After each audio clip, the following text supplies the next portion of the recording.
Ever feel like being a good citizen is, less about like actually doing stuff and more about just following the rules? Like maybe there's, a deeper, more fulfilling way to engage with our community. Yeah, definitely. That's exactly what we're kind of diving into today, with C.L. Spache's book, How to Be a Citizen. Right. Now, Skach, he isn't just some armchair theorist, He's been in the thick of it, literally.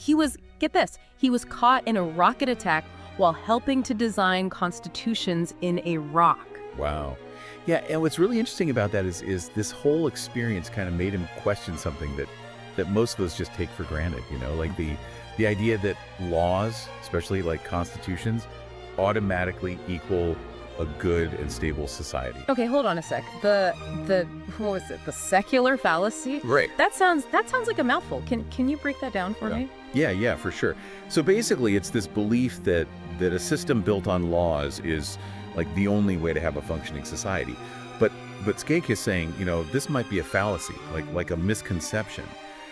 He asks us to consider if societies, centuries ago, when they were guided by social norms rather than these complex legal systems, were they really that much worse off? Interesting. So how does Skach actually illustrate this secular fallacy in action? Well, he uses these really vivid examples, like this story of a woman in Mayotte, which is a French territory. And she ends up losing her inheritance because French law clashes with the local tradition of daughters inheriting the family home. Oh, wow. That's heartbreaking. It's like the law actually hurt her instead of protecting her. Exactly. And it kind of highlights a key point from Skach. Even well-intentioned laws can have these unintended consequences. And sometimes they end up hurting the very people they're trying to protect. Right. And there's the case of Dennis Lindbergh, a 14-year-old Jehovah's Witness who tragically died because his right to religious freedom, at least as it was interpreted by the courts, overshadowed his right to life-saving medical treatment. Oh man, that's heavy stuff. It makes you wonder if these big systems that we create can ever really account for like the complexities of real life situations, Right. But if laws aren't like the be all and end all, where does that leave us? Well, Skach, he doesn't stop there. He goes on to critique this whole idea of relying on leaders to guide us.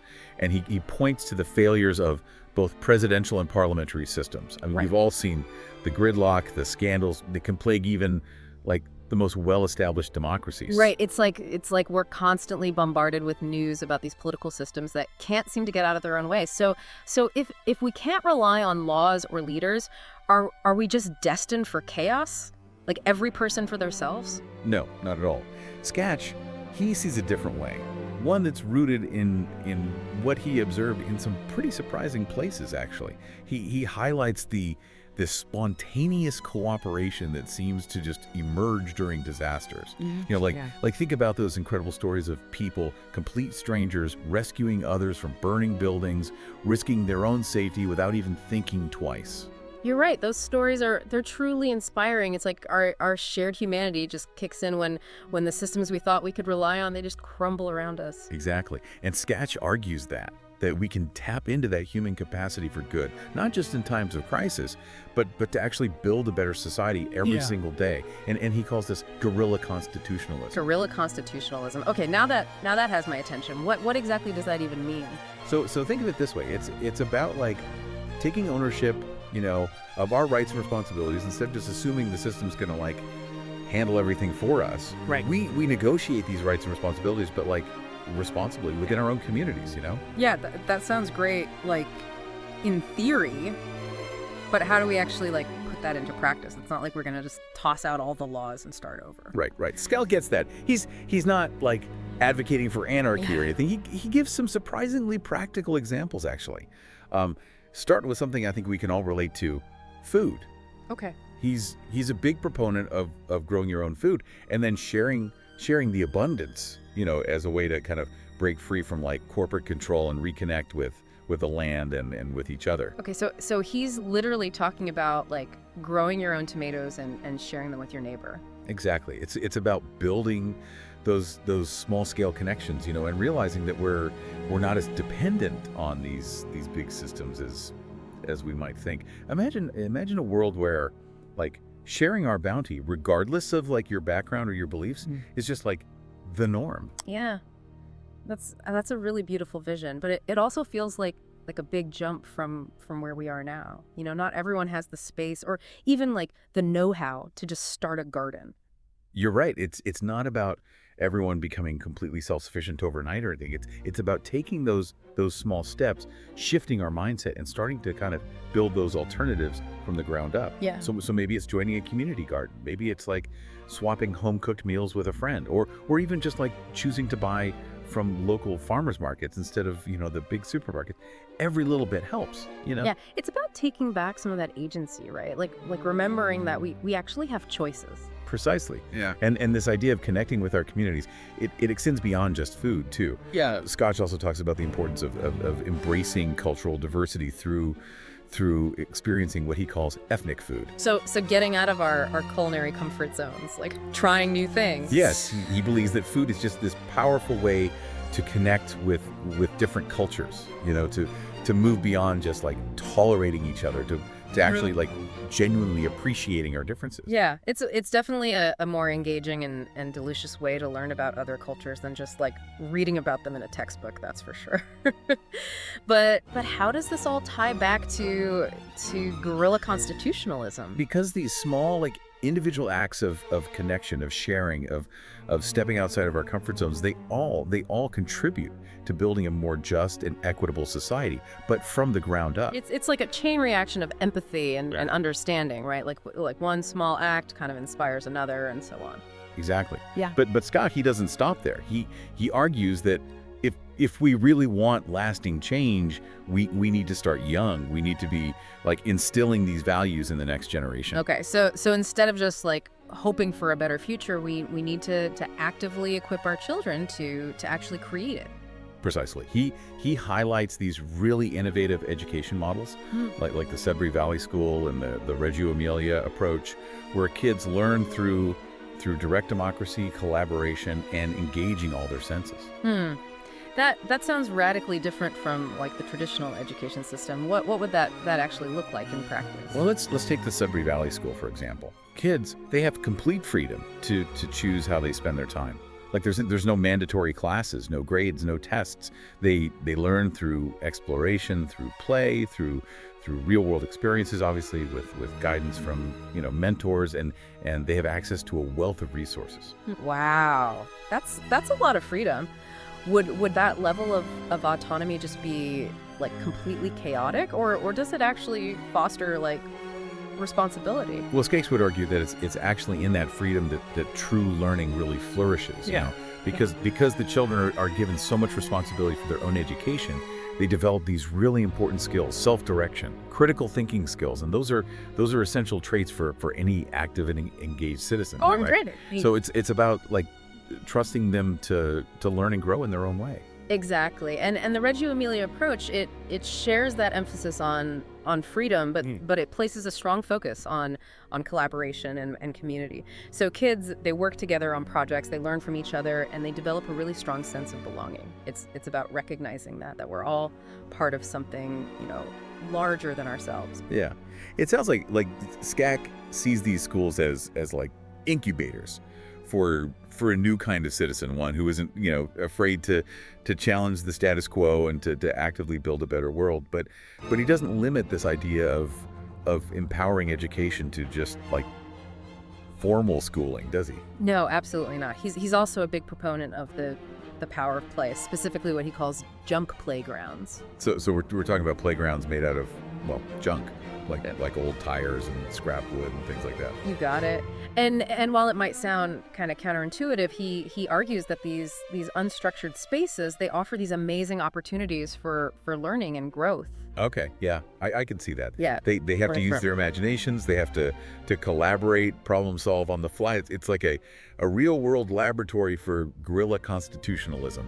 Exactly. And what's really interesting is that Skach actually highlights research suggesting that these types of playgrounds might actually be safer than more structured traditional playgrounds, because kids develop a greater awareness of risk and consequence. Oh, wow.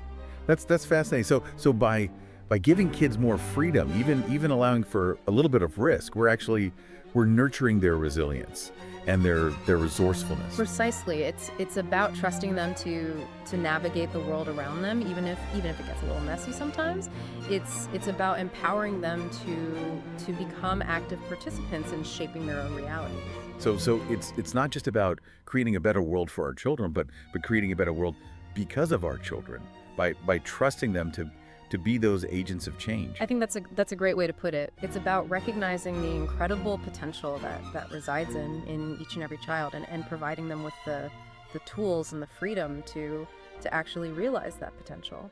That's really powerful. But Skach also acknowledges that changing the world, even starting with ourselves, it isn't always easy, right? There will be pushback, there will be setbacks, challenges along the way. Oh, absolutely. He's very realistic about that. He talks about the resistance we might encounter from those who benefit from the status quo, and how change can be messy, Mm-hmm. It can be non-linear, full of like unexpected twists and turns. So it's not going to be like a smooth upward trajectory. It's going to be more like navigating like a winding path with all these unexpected obstacles along the way. Exactly. But Skach's message, it's ultimately one of hope. He believes that if we stay committed to our vision, if we keep those lines of communication open, and if we're willing to learn from our mistakes, then real lasting change is possible. It's about being in it for the long haul, isn't it? It's about staying adaptable and remembering like why we even started on this journey in the first place. You got it. But Scott, he also offers a word of caution. He reminds us to be wary of blind faith, and to always stay true to our values. But what does he mean by that? He cautions against like falling into the trap of blindly following, charismatic leaders or ideologies without critical thought. We need to think for ourselves, question assumptions, be willing to challenge authority when necessary. So it's not just about blindly building a better world, but it's about being mindful, being vigilant about, the potential pitfalls, and staying true to our own moral compass along the way. That's exactly right. And he believes that the best way to do that is to stay connected to our communities, to engage in open and honest dialogue, and to never stop learning and growing. So be skeptical, be informed, be engaged, but also be open to having your mind changed, right? It's about constantly seeking truth and understanding.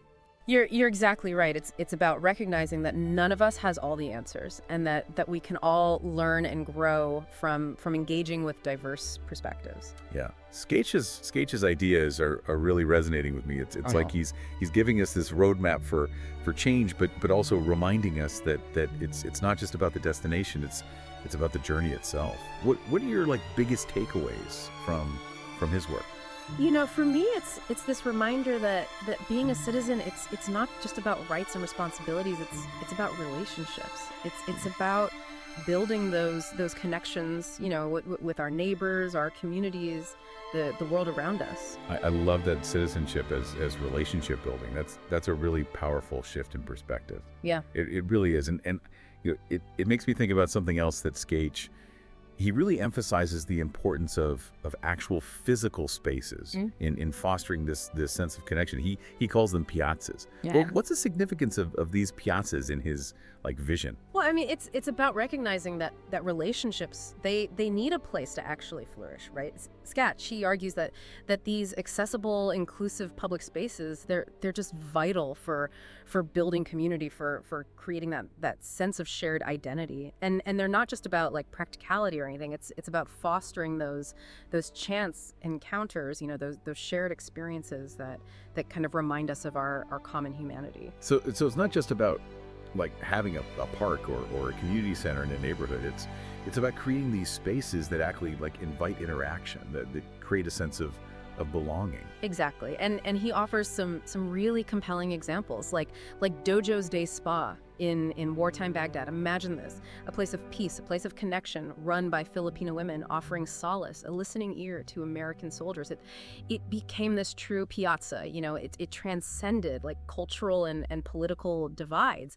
That's incredible. It shows how these spaces, they can emerge in the most unexpected of places. They can become these little pockets of humanity, even amidst chaos. Right, and then there's the Mangrove Restaurant in London, and this place became like a hub for for community organizing, for activism. It wasn't just a place to go and grab a bite to eat. It was a place where ideas were sparked, where connections were made, and where a movement for social justice actually like found its fitting. It's like those historical salons, where intellectuals and artists would gather, but instead of like debating philosophy, they're discussing ways to actually improve their community, maybe over a shared meal.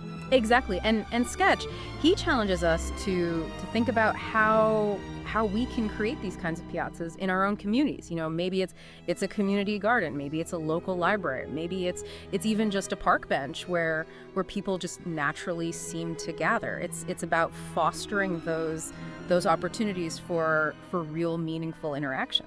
So we've got the spaces, but then how do we encourage the kind of dialogue that leads to real understanding, to action? Yeah. Because just being in the same room, that doesn't guarantee connection. Right. You need that spark. Right. Skach talks about the importance of building what he calls common knowledge. You know how like sometimes misunderstandings happen because everyone just assumes that something's obvious. Right. Skach, he argues that consciously building this common knowledge through open and honest dialogue obviously is just crucial for cooperation, for progress.